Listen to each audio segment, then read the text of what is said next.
கர்த்தருடைய நாமம் மகிமைப்படுவதாக. இந்த புதிய நாளுக்காய் கர்த்தரை நன்றியோடு ஸ்தோத்திரிக்கிறேன். இந்த புதிய நாளுக்கான வசனம் லேவியராகமம் 26வது அதிகாரம் 12வது வசனம்.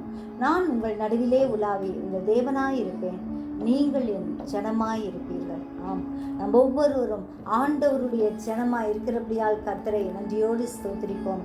எப்பொழுதும் கர்த்தர் நமக்கு கூடவே இருந்து நம்மை வழிநடத்துகிற தேவனாயிருக்கிறார். நம்முடைய பாதம் கல்லில் இடராதபடி அவர் தாங்குகிற தேவனாயிருக்கிறார். ஆண்டவர் நம்மை ஏந்தி சுமந்து தப்புவிக்கிற கர்த்தராய் ஒவ்வொரு நாளும் நமக்கு வருகிற எல்லா கஷ்டத்தின் மத்தியிலும் ஆண்டவரே நமக்கு நடுவிலே உலாவி அவர் நமக்காக யுத்தம் செய்கிற தேவனாய், நமக்காக பிதாவின் இடத்தில் பரிந்து பேசுகிற கர்த்தராய் இருக்கிறார். எனவே கர்த்தரை நோக்கி பார்ப்போம்.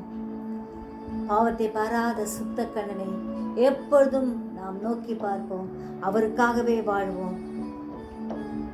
நம்முடைய ஆத்துமா எப்பொழுதும் கர்த்தரை ஸ்தோத்திரித்து கொண்டே இருக்க வேண்டும். ஜெபத்தை கேட்கிற ஜீவன் உள்ள தேவன், வார்த்தைக்கு வார்த்தை பதிலளிக்கிற கர்த்தர் நம்மோடு கூட இருக்கிறார். நம்முடைய ஆத்துமா தன் இஷ்டம் போல செயல்பட விடாதபடிக்கு அது எப்பொழுதும் கர்த்தரை பிரியப்படுத்தும்படியாய் ஆண்டவருக்கு பிரியமாய் வாழ இன்னும் வேண்டிய கிருபைகளை அனுதினமும் ஆண்டவரிடத்துல கேட்டு பெற்றுக்கொள்வோம். கர்த்தர் நம்மை ஆசீர்வதிப்பார். ஜெபிப்போமா? ஜீவிக்கிறதா நல்ல இயேசுவே, இந்த அருமையான நாளுக்காய் நன்றியோடு ஸ்தோத்திரிக்கிறோம் ஐயா.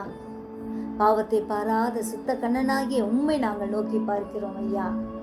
நீர் எங்கள் நடுவிலே உலாவுகிற தேவனாய் இருக்கிறீர், எங்களை நேசிக்கிற கர்த்தராய் இருக்கிறீர்.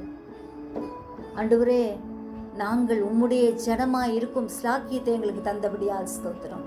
ஒவ்வொருவரையும் ஆசீர்வதியும்படி நடத்தும். இயேசுவின் மூலம் ஜெபங்கேளும் பிதாவே, ஆமென்.